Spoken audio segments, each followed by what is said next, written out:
Eh ben, bonjour Nicolas. Alors, bon, on est en retard, hein, désolé. Oui, On a une demi-heure devant nous, mais on va la prendre, hein, pas de oui, problème. pas de Alors, problème. on va parler de cloud, de cybersécurité, de souveraineté numérique Oui, et de souveraineté numérique, c'est un terme qu'on entend un peu partout, qu'on écrit aussi nous assez souvent, mais à propos duquel je pense qu'on se méprend un peu. En tout cas, on confond ça souvent avec l'indépendance technologique et donc avant d'échanger ensemble, Nicolas, je voudrais qu'on se mette d'accord sur ces 2 notions clés. Donc pour moi, l'indépendance technologique, ce sera en gros, quand on parle du cloud et quand on parle de cybersécurité, c'est posséder toute la chaîne un peu de l'usine de processeurs jusqu'au data center. Et c'est quand on ça. parle de souveraineté numérique, finalement, c'est plutôt garder le contrôle d'un service essentiel, même si la technologie vient d'ailleurs. Est-ce qu'on est à Alors, peu près d'accord? on peut effectivement partager, on peut partager effectivement ton constat. Déjà, bonjour à tous, hein. On est rentré dans le vif du sujet. Effectivement, souveraineté, c'est effectivement garder la main sur la maîtrise, on va dire, l'indépendance que l'on doit avoir sur son système d'information, ses process critiques et l'ensemble des services qu'on rend finalement à ses clients ou à ses citoyens, puisque on va sans doute parler beaucoup du secteur public et du secteur privé sur cette table ronde. Et effectivement, l'indépendance, c'est aussi se poser, et on va le voir, les différents leviers de justement, est-ce que c'est un différenciant sur mon secteur? Est-ce que c'est de la conformité? Est-ce que c'est de l'éthique que je veux avoir et de la responsabilité que je veux avoir vis-à-vis de mon organisation? Donc effectivement, je partage assez largement sur tes définitions. Et effectivement, à ce titre-là, Sigma, en tant qu'acteur du numérique français, puisqu'on a plus de 50 ans d'existence et en tant qu'hébergeur et en tant que prestataire de services et en accompagnant la transformation des entreprises depuis un certain nombre d'années, on est au cœur de ces sujets de transformation. Et aujourd'hui, on voit bien que la géopolitique, la volonté aujourd'hui de garder cette maîtrise du SI, on est au cœur de ces sujets. Je pense qu'on va faire un petit tour du panorama et de la maturité, mais effectivement, on est au cœur du sujet là aujourd'hui. Exactement. Alors pourquoi je vous raconte ça et je te raconte ça? Parce que, il y a quelques semaines, j'ai fait un post sur LinkedIn Mhm. que j'avais titré «Souveraineté numérique, bullshit ou réalité?» et en fait, je m'interrogeais sur le fait qu'évidemment, on est en train de faire nos déclarations d'impôts là, en ce Mhm. moment et qu'on est tous en train de déclarer. Finalement, je me suis dit: «Mais alors, on parle de souveraineté numérique, mais c'est certainement fait sur des serveurs équipés de processeurs x86, donc fabriqués à Taïwan ou je sais pas où. On fait ça sur des OS et des navigateurs qui sont Windows, iOS, Android avec du code, 100% US. Mhm. Le cloud, bon, finalement, ça doit être, estampillé, Cisco, Juniper ou je ne sais quoi Oui. ou et cetera et même si on le fait en 5G ou en 4G, ça doit être avec des antennes radio Nokia, Ericsson, du Red Hat, quelque chose. Alors je me suis dit: «Est-ce qu'on a des alternatives à ça?» Est-ce qu'on y a pensé? Est-ce que la France a Mhm. côté processeur même, est-ce on a financé ou en tout cas une alternative crédible à tous ces processeurs? Est-ce qu'on a prévu un plan post-Microsoft ou post-Windows, pour les postes de travail de l'État, par exemple? Est-ce que le cloud et cetera? Enfin, je me suis posé plein de questions. J'ai eu Mhm. pas mal de réactions. Bon, c'était assez amusant et puis je me suis dit finalement, bon, un routeur Cisco, finalement, il continue de fonctionner même si Trump s'énerve, enfin a priori Oui, bien et sûr. a priori et donc finalement les clouds de confiance estampillés, bleu, blanc, rouge, ils sont souverains que s'ils survivent, sans les fournisseurs américains. C'est pour ça que justement, si on parle de souveraineté, et on va en parler, hein, ça va être certes, il y a les aspects technologiques et tous les composants qui constituent une plateforme souveraine ou des services souverains. Et là, effectivement, on est à l'heure de la mondialisation et aujourd'hui, même si l'Europe décidait d'avoir un champion des microprocesseurs, etc., on voit bien qu'on est face à une réalité. Et aujourd'hui, on va dire qu'il faut ancrer la souveraineté sur la chaîne de A à Z de ses choix. Alors, les choix technologiques sur certains composants, on sait on est déjà perdant. Par contre, c'est comment dans les process, comment dans le choix de ses partenaires et surtout les services, on a beau être basé sur des technologies américaines, si effectivement l'hébergement est français, si le prestataire est français, s'il a appliqué un certain nombre de mesures aujourd'hui, par exemple, même si on utilise des technologies américaines, le basique, c'est d'effacer la configuration par défaut fournie par le fournisseur pour faire sa propre configuration, son propre paramétrage, qui garantit et qui va éliminer tout le risque de compromission, de faille, voire même de partage de la part même du constructeur. Donc, c'est des choses comme ça, c'est des bonnes pratiques. Donc, tu peux très largement avoir un environnement technologique américain sous-jacent, pour autant garantir une forme de souveraineté et de maîtrise. Quand on parle de maîtrise d'indépendance, c'est ça. Tu as beau avoir des composants étrangers dans ta voiture, tu as la maîtrise de comment elle roule et comment elle interagit avec l'extérieur et comment elle se comporte avec l'extérieur. Ça, effectivement, c'est super intéressant. Mais alors, peut-être pour ceux qui nous écoutent et qui ne connaissent pas Sigma, avant, il faudrait peut-être présenter quand même l'entreprise et ce que vous faites dans cette entreprise. Oui, alors effectivement, comme on est tous les deux, j'avais pris le parti de nous appuyer sur certains supports. Donc, l'objectif, c'est effectivement pas de pas tout dérouler dans sa complexité. Mais voilà, donc rapidement, qui est Sigma? Donc, comme je le disais, on est une entreprise, on a une 50aine d'années. Nous sommes un acteur du numérique et avec une particularité, c'est que justement, pour porter cet engagement de souveraineté, pour porter cet engagement de transformation, on est devenu une entreprise à mission.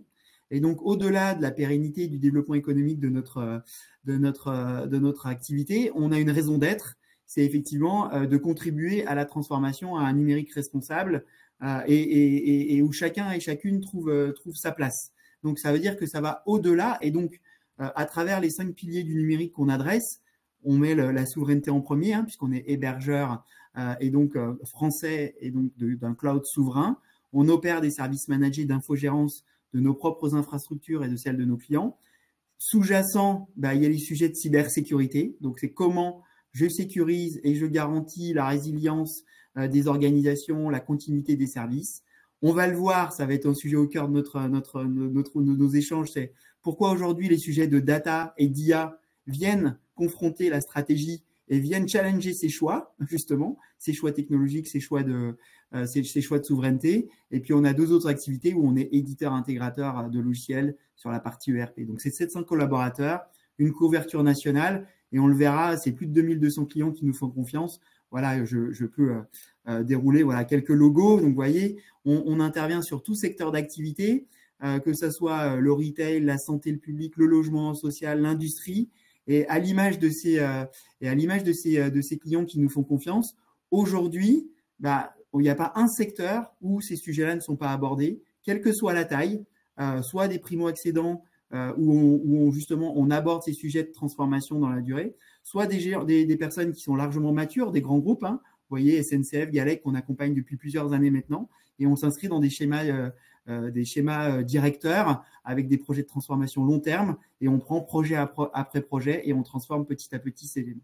Donc, pour les personnes qui ne connaissent pas, il y a effectivement notre site internet et puis on met systématiquement des témoignages vidéo parce que il y a rien de mieux que les clients qui parlent de nous, qui puissent parler et prennent la parole.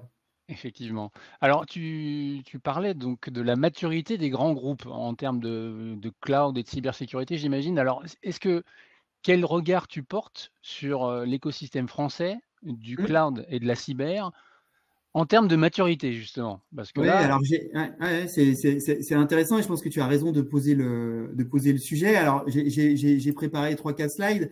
Le panorama cloud, si on prend aujourd'hui, on voit bien que on est encore, en fonction de la taille des organisations et secteurs privés-publics, on est encore qu'au milieu et on est encore en forte croissance. Il y a une stat entre la source IDC et Gartner, c'est l'adoption multi-cloud en pourcentage d'entreprises. Aujourd'hui, il y a à peu près 42% des entreprises qui déclarent être en multi-cloud. C'est-à-dire que, comme tu l'as dit, elles ont pu faire le choix de Microsoft ou de Google pour leur collaboration. Et puis, elles ont pu avoir un cloud local comme Sigma ou un cloud souverain ou un cloud public autre type OVH pour des choix d'autres. Voilà. Et on est aussi face à la SaaSification des solutions. Donc, beaucoup ont pris des CRM ou des ERP qui sont dans le cloud. Donc, elles sont déjà. On voit bien que la tendance, et aujourd'hui, le Gartner projette 90% des entreprises vont être dans une structure multi-cloud, des infrastructures multi-cloud à terme. Donc, ça veut dire que le choix de la souveraineté, le choix du prestataire et du hoster qu'on va faire, il va aussi être dans les 3 prochaines années avec les critères qu'on va voir derrière. La réalité, elle est aujourd'hui, c'est que la part du marché dans le cloud, en France, 83% des infrastructures cloud sont effectivement portées par des acteurs américains, 13% uniquement sur les aspects européens. Donc ça, c'est les parts de marché en France avec les acteurs. Donc on voit bien qu'il y a une hégémonie américaine. Et si on va un peu plus loin, et c'est pour ça que nombre d'acteurs ont décidé d'investir, à l'image de Sigma qui veut effectivement aller vers justement ce cloud souverain, garantir des plateformes et des services. Voilà, c'est qu'on considère que il y a une croissance qui va être forte et on estime qu'à l'horizon 2027, sur les 90% en multi-cloud, 20% de la part du marché cloud sera sur des plateformes souveraines. Donc aujourd'hui, il y a une quinzaine d'acteurs qui sont estampillés Secnum Cloud. Ça va s'accélérer et on voit bien que par rapport aux priorités des DSI, là, celles qui sont sur 2025, on voit bien que les sujets de cybersécurité, d'intelligence artificielle, de transformation lead clairement les enjeux économiques, les enjeux de développement des entreprises. Malheureusement, on voit bien que la souveraineté, c'est la huitième priorité, le huitième critère dans les choix. Donc, on voit bien qu'il y a une dichotomie entre, il y a une croissance du cloud, elle va s'accélérer, on est au milieu du gué. La souveraineté et les engagements de numérique responsables, on est encore, voilà, c'est pas la priorité. Sur la partie cybersécurité, on est clairement dans une dynamique française. Là, c'est des sources, c'est une infographie qui est fournie par Wavestone et portée avec la BPI France. On a 212 structures françaises qui travaillent sur des sujets de cybersécurité.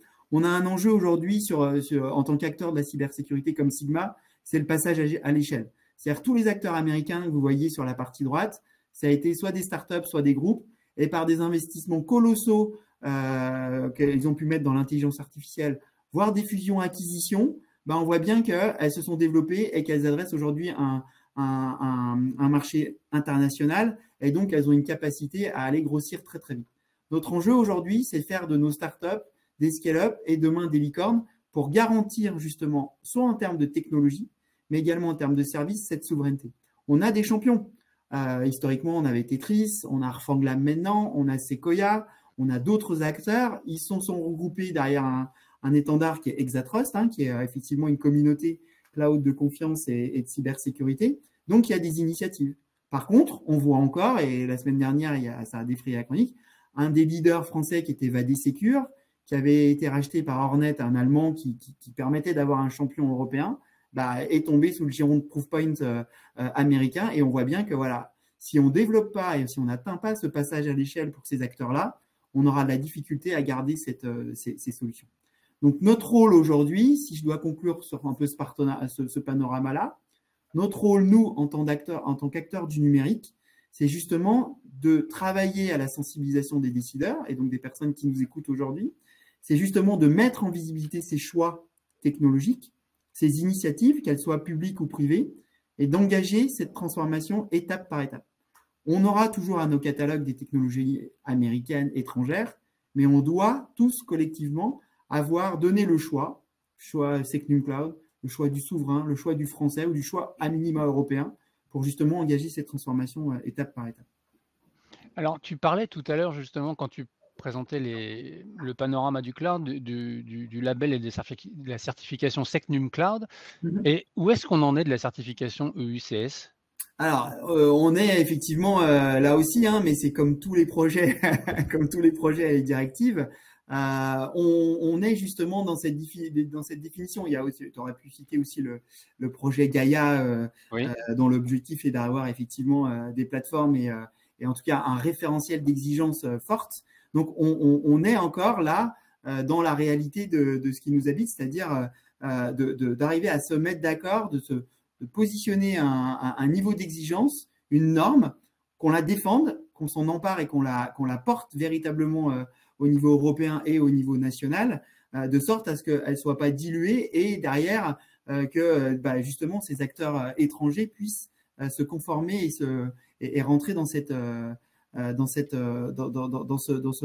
giron-là. Donc il faut qu'on exécute, il faut qu'on atteigne assez rapidement cette niveau de maturité sur ces projets-là, qu'il y ait des acteurs qui percent. Alors effectivement, même si on a un certain nombre d'acteurs sur le marché qui vont y aller très très rapidement, voilà, on est dans une logique de capacité d'exécution rapide pour atteindre ce niveau-là, en tout cas d'exigence. D'accord. Alors, et là, si on revient sur, la maturité cyber des entreprises, est-ce que tu constates parce que alors je regardais le baromètre, Césin 2024, qui évalue la maturité des collectivités et des entreprises privées par secteur d'activité selon la Mmh. Cybersecurity Capability Maturity Model, Mmh. C2M2, voilà et donc là, il y avait un score totalement différent entre le public et le privé où les collectivités étaient encore au premier stade alors que non, c'était le contraire. Non, non, c'était bien ça. Collectivité, c'était effectivement au premier stade. Alors, effectivement, si tu parles de maturité, alors, euh, moi, j'aime bien aussi remettre l'église au milieu du village. On Bon, a ben la là, chance d'avoir des statistiques européennes faites par la Commission, et donc il y a un indicateur qui est le DESI, qui va évaluer une trentaine d'indicateurs. Et donc là, par exemple, ça montre, alors j'ai sélectionné qu'une quinzaine de pays, mais on voit bien que le niveau français, voilà, on peut déjà se flageller parfois. On voit qu'aujourd'hui, en termes d'adoption de l'intelligence artificielle, du cloud, des parties analytics, alors si on regarde les entreprises au-dessus de 10 personnes, on voit bien que au regard de nos partenaires européens, bah, on a encore une adoption qui est un tout petit peu plus lente dans ces usages-là, et qu'on voit que bah, sur le même principe que tu disais tout à l'heure sur le USS ou demain la souveraineté, bah, on voit bien qu'on est encore un peu en retard d'adoption sur ces sujets-là au niveau global France. Donc c'est relativement intéressant de se positionner là.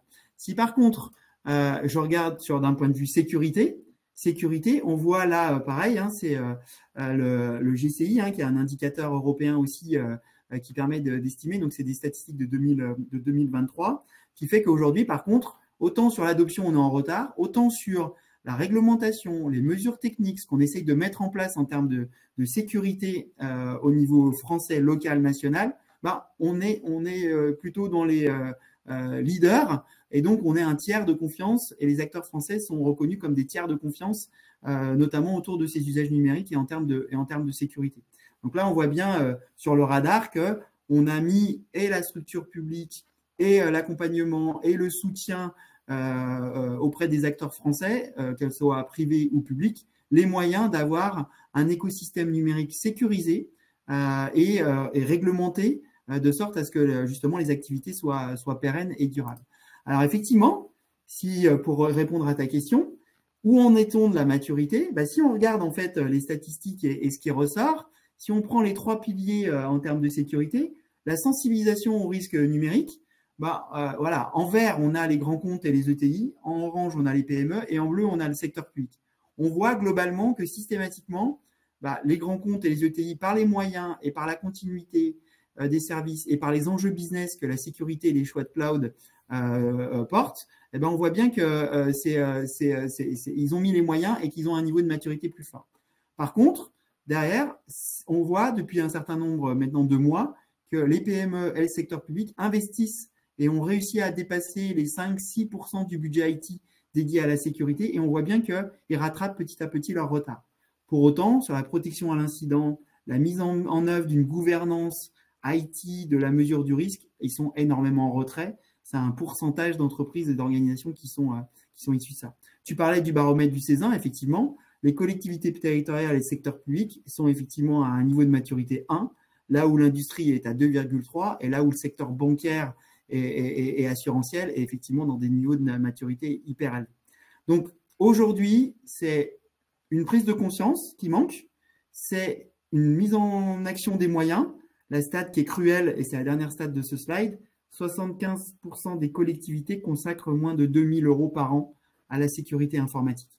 Donc on voit bien que voilà, on est face à un constat et des limites de moyens qui font que aujourd'hui, il y a une prise de conscience, on en est au tout début, et donc on est devant 3 à 5 ans d'atteinte avant d'arriver à des niveaux justement de sécurisation de l'écosystème numérique et de protection de ces enjeux-là.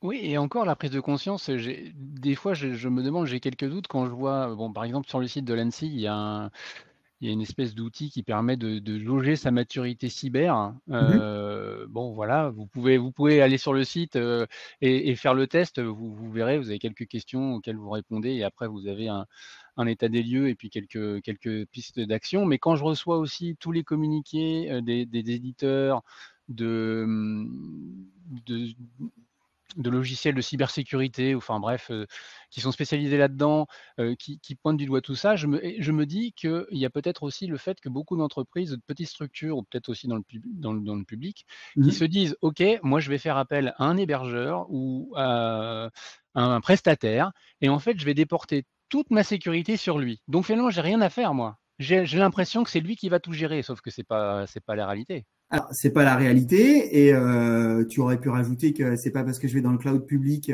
qu'il soit Microsoft, Google et AWS, que je vais être sécurisé. C'est-à-dire qu'effectivement, ils ont sécurisé un certain nombre de plateformes, mais pour autant, les flux entre mon organisation et ces plateformes-là, la data, comment je vais interagir avec mon écosystème, effectivement. Et on a encore 60% des attaques cyber qui sont liées au comportement utilisateur. Donc, tu as beau mettre tous les moyens autour de tes infrastructures, de tes process, la sensibilisation des utilisateurs, la prise de conscience dans les comités de direction et encore plus dans des PME où souvent il n'y a pas de pilote informatique, où c'est très rapidement entre le DG et un admin local, on voit bien qu'il n'y a pas cette prise de conscience-là, elle est encore difficile.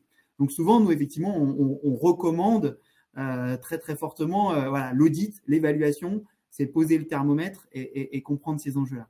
Quand il y a cette prise de conscience, déjà tout de suite, il y a le passage à l'action. En tout cas, il y a la compréhension et le passage à l'action. On en est encore beaucoup là.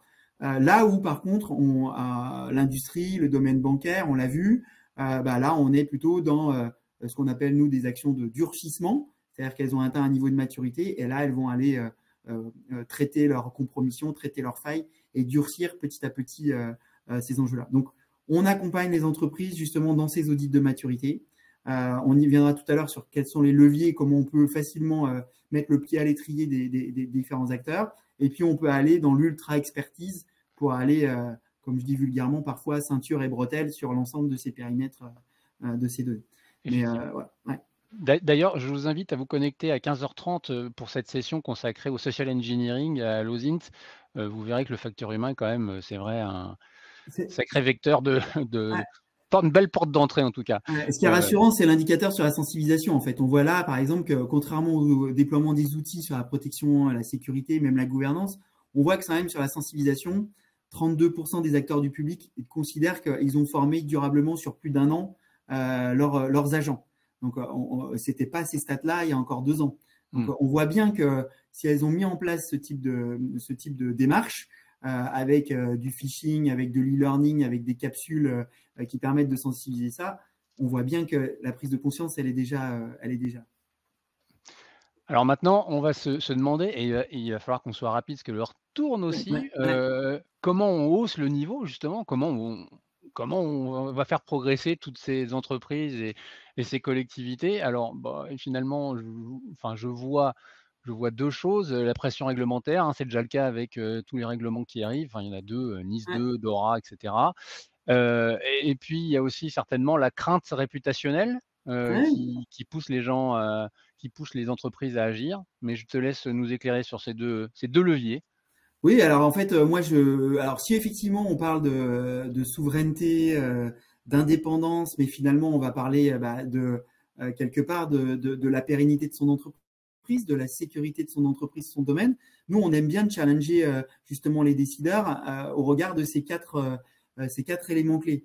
Le premier, c'est effectivement d'un point de vue, qu'est-ce qui fait que ma société ou mon organisation, elle existe sur son marché. Donc c'est comment je garantis la continuité, la pérennité de mes activités et donc la forme de résilience. Je suis un CHU, comment je garantis que mon bloc opératoire il va fonctionner. Je suis une PME qui a un canal de distribution quasiment que e-commerce, comment je garantis que mon site e-commerce et ma livraison, elle continue de fonctionner même si je me fais hacker. Donc déjà, c'est qu'est-ce qui fait que ma société, elle continue à assurer ses services. Deuxième chose, tu l'as dit, c'est la valeur business. C'est comment aujourd'hui, je vais faire de ces enjeux un différenciant sur mon marché parce que je suis français, parce que je garantis la sécurité de mes informations. On voit bien, comme tu le dis, que le risque réputationnel, il est là. Un prestataire ou un acteur du marché qui viendrait perturber l'ensemble des activités domaines. Alors, on peut citer le logiciel Harvest, le service Harvest, qui a impacté le secteur bancaire là pendant il y a un mois. on voit bien que typiquement, ils ont un risque réputationnel et la faille de sécurité, elle a un impact aussi sur l'intégralité des clients qui utilisaient cette plateforme. On peut prendre l'exemple là depuis septembre 2024. On considère qu'il y a à peu près entre 30 et 40 millions d'identités de Français qui ont été compromises suite à des failles. On connaît les boulangers, les SFR, etc. Mais on voit bien que boulangers, SFR et autres, ça n'a pas été des failles chez eux directement, mais dans leur écosystème, auprès de prestataires ou de fournisseurs sur lesquels il y a une faille. Donc, la valeur, le différenciant business, de la maîtrise de son activité, et voire même de proposer des solutions souveraines, ça peut être différent. Tu l'as dit aussi, la conformité réglementaire. Donc, effectivement, c'est un enjeu clé. L'Europe, à travers DORA, à travers NIS 2, enjoigne les entreprises à atteindre un niveau de maturité global pour que, à l'image du Covid, on développe une immunité collective qui fait qu'on va continuer à faire du business ensemble, les services vont très bien fonctionner et certes, il y aura des cyberattaques, mais on se relèvera le plus vite possible et on sera le plus résilient possible. Le dernier enjeu, et parce que ça nous tient à cœur, nous, en tant qu'entreprise à mission, c'est aussi de challenger la souveraineté ou même demain l'intelligence artificielle sur le côté éthique. Il faut se questionner sur les usages qu'on va faire des données, sur les usages de l'analyse des comportements des consommateurs et donc avoir une logique d'éthique et de responsabilité puisque faire l'usage de l'IA, ça a un impact environnemental, ça a un impact sociétal et donc on voit bien qu'on doit questionner ces éléments-là. Donc nous, on met systématiquement ces 4 axes clés dans la sensibilisation autour de la souveraineté, autour de l'indépendance et autour de la sécurité des entreprises. Et donc, on a des acteurs pour lesquels, effectivement, la conformité NIS 2 exige, ou la santé depuis très très longtemps exige d'être hébergeur de données de santé, c'est ce qu'on est chez Sigma. On met systématiquement, nous, l'évaluation de l'impact environnemental, du CO2, de l'eau, dans nos infrastructures. Donc, on engage systématiquement et on sensibilise sur ces aspects. Donc après, effectivement, si on rentre plus concrètement, nous, on a 2 conseils, effectivement. Aujourd'hui, pour beaucoup d'entre vous, vous dites « Ouais, je fais partie des 10 000 sociétés qui vont être concernées par NIS 2, un calvaire. » Non, il faut faire du réglementaire, de la conformité, une opportunité.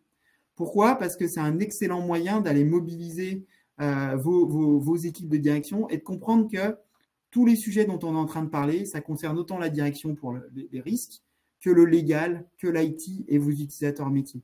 C'est une vraie opportunité pour justement faire rentrer votre entreprise et votre organisation, surtout si, comme on le voit, les entreprises françaises se développent. Et donc, si elles veulent grandir, il faut qu'elles prennent en compte ces éléments-là. Inscrire les risques du numérique et la dépendance dans la stratégie.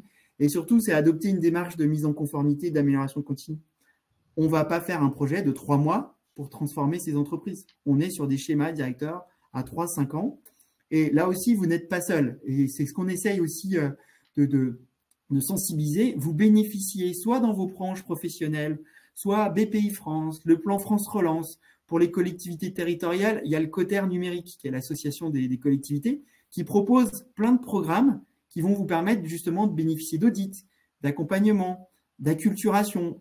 Voilà, sur ces sujets-là. En tant que prestataire, nous, on vous rend éligible à un certain nombre de ces programmes. Donc, profitez-en. C'est vraiment un excellent pied à l'étrier pour rentrer dans ces sujets-là et se questionner. Alors, on va faire vite. L'objectif, c'était pas de faire un discours sur NIS 2 et DORA, mais voilà, vérifiez que vous êtes concerné ou pas. Donc, NIS 2, ça va concerner un peu plus de 10 000 organisations en France. J'ai surligné en vert les administrations publiques. C'est en débat, mais effectivement, toutes les collectivités vont sans doute être concernées à partir d'une certaine taille. Et donc, il va y avoir un certain nombre d'exigences à mettre. D'un point de vue IT, c'est pareil. La conformité ou ces enjeux-là, c'est une bonne occasion de regagner en maîtrise. Tu le disais, le choix facile, et c'est ce qu'on a fait ces 10 dernières années, on s'est dit, je vais aller externaliser mon ici, je vais aller le mettre dans le cloud. Microsoft, Google va me sécuriser. Mais non. Aujourd'hui, l'objectif, c'est de regagner en maîtrise. Donc, il faut s'auditer, il faut faire des exercices de cybercrise, il faut évaluer sa maturité pour savoir où je suis et qu'est-ce que je risque. Deuxième point, challenger vos partenaires et vos tiers de confiance. Nous, en tant qu'hébergeurs, on remplit des conventions de sécurité, on fournit des plans d'assurance sécurité, on contribue à la sécurité de nos clients et donc on est dans le système de management des systèmes d'information, toutes les politiques de sécurité, les certifications.